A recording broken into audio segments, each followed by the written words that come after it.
Elle a fait condamner plus d'une soixantaine de personnes, tous innocents. Elle, c'est Elizabeth Miranda de Wallace. Isabelle, c'est une maman qui disait que son fils avait été kidnappé puis tué. Elle a très vite médiatisé son histoire et a décidé de se battre pour la justice. Elle a fondé une association qui s'appelle Alto al Secuestro, qui veut tout simplement dire stop aux enlèvements. Grâce à sa voix, à sa présence sur la télé et à sa pression, elle arrive à condamner plus d'une soixantaine de personnes. Isabelle, à ce moment-là, c'est une héroïne nationale. On la surnomme même la Mère Courage. En 2010, elle a même reçu un prix des droits de l'homme des mains du président de l'époque, Felipe Calderón en personne. Elle était absolument de partout et influençait même les lois au Mexique. Et malgré tout ça, il y a un problème sur les gens qui ont été arrêtés. Concrètement, ils n'avaient pas de preuves contre eux, certains n'étaient même pas sur les lieux, et plusieurs ont été arrêtés en toute illégalité. Certains d'entre eux disent avoir été torturés, menacés ou forcés à avouer des choses qu'ils n'avaient jamais commises. Et c'est à ce moment-là que des avocats, des journalistes, des familles ont commencé à se pencher sur cette affaire pour tout remettre en question. Et là, tout s'effondre grâce à une seule journaliste mexicaine, Annabel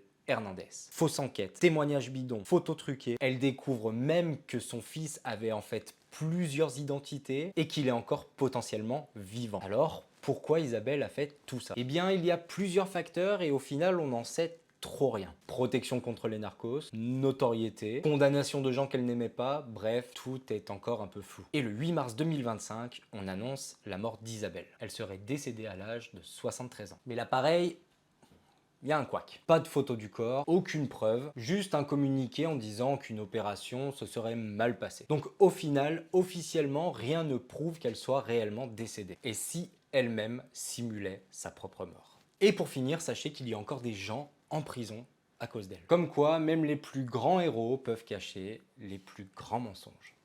Adios.